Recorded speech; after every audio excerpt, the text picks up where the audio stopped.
Halo semua, kembali lagi di channel YouTube Bidan Isna. Di video kali ini kita akan bahas tanda-tanda tidak cocok KB suntik 3 bulan. Simak informasinya, jangan lupa untuk klik dulu tombol subscribe, aktifkan juga loncengnya agar tidak ketinggalan update video terbaru dari aku. Terima kasih. Nah, KB suntik 3 bulan ini sebenarnya efektivitasnya itu cukup tinggi ya bun, sekitar 99%. Tapi tetap ada 1% kegagalannya. Kalau bunda lagi pakai KB suntik 3 bulan, kemudian mengalami hal-hal berikut ini, kemungkinan memang ada tanda-tanda bahwa bunda perlu mempertimbangkan ganti kontrasepsi yang lainnya. Artinya mungkin saja bunda tidak cocok menggunakan KB suntik 3 bulan. Tanda yang pertama, ketika kita tidak cocok dengan KB suntik 3 bulan, kita mengalami perdarahan yang terus-menerus.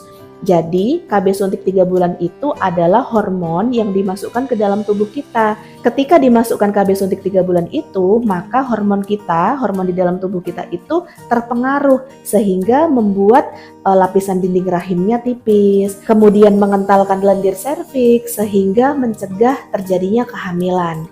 Efek samping yang normal terjadi memang setelah disuntikkan KB itu siklus menstruasinya berubah.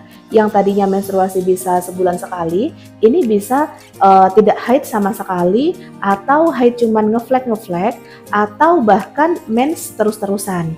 Nah, kalau bunda mengalami mens terus-terusan, jadi haidnya itu terus gitu, keluar darah terus. Ini kemungkinan bunda memang tidak cocok menggunakan KB hormonal suntikan 3 bulan ini.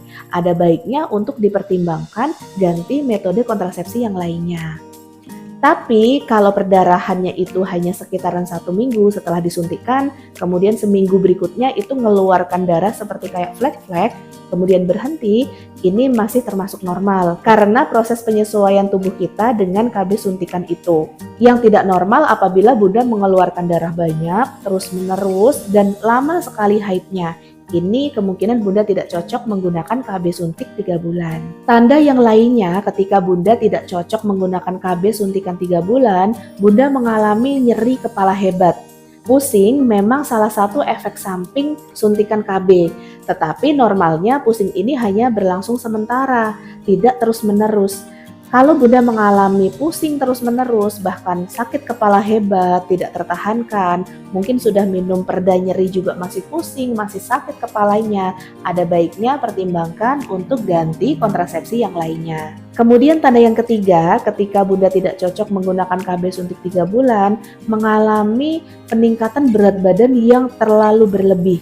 Kenaikan berat badan memang salah satu efek samping dari penggunaan kontrasepsi suntikan 3 bulan. Karena KB suntik 3 bulan itu merupakan hormonal yang mempengaruhi nafsu makan kita. Tetapi biasanya kenaikan berat badannya ini tidak sampai berlebihan, hanya sekitaran 3-5 kilo. Tapi ketika bunda mengalami kenaikan berat badan lebih dari 10 kilo dan bunda merasa tidak nyaman dengan itu, pertimbangkan untuk ganti alat kontrasepsi yang lainnya, contohnya alat kontrasepsi yang tidak menggunakan hormonal.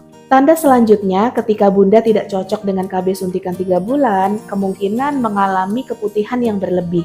Keputihan yang berlebih ini bisa juga disebabkan oleh bakteri, jamur, parasit. Namun ketika kita menggunakan KB hormonal, contohnya tadi KB suntikan 3 bulan, dan memperparah keputihan kita, ada baiknya untuk ganti ke metode kontrasepsi yang lainnya. Pada umumnya setelah dilakukan suntikan KB 3 bulan, memang ada rasa sedikit pusing karena ini obat hormonal yang dimasukkan ke dalam tubuh kita. Kalau tiba-tiba pusing kemudian disertai dengan mual dan tiba-tiba lemes atau mungkin merasakan gatal di seluruh tubuh, nah ada baiknya pertimbangkan ganti metode kontrasepsi yang lainnya. Jadi gitu ya bun, ketika kita mengalami haid yang terus-menerus, kemudian pusing hebat atau mual, lemes, kemudian kita juga mengalami berat badan yang meningkat secara drastis, atau kita mengalami seperti kayak alergi, seperti gatal semua setelah dilakukan suntikan KB suntik 3 bulan, ada baiknya segera periksa, konsultasikan dengan bidan atau dokter,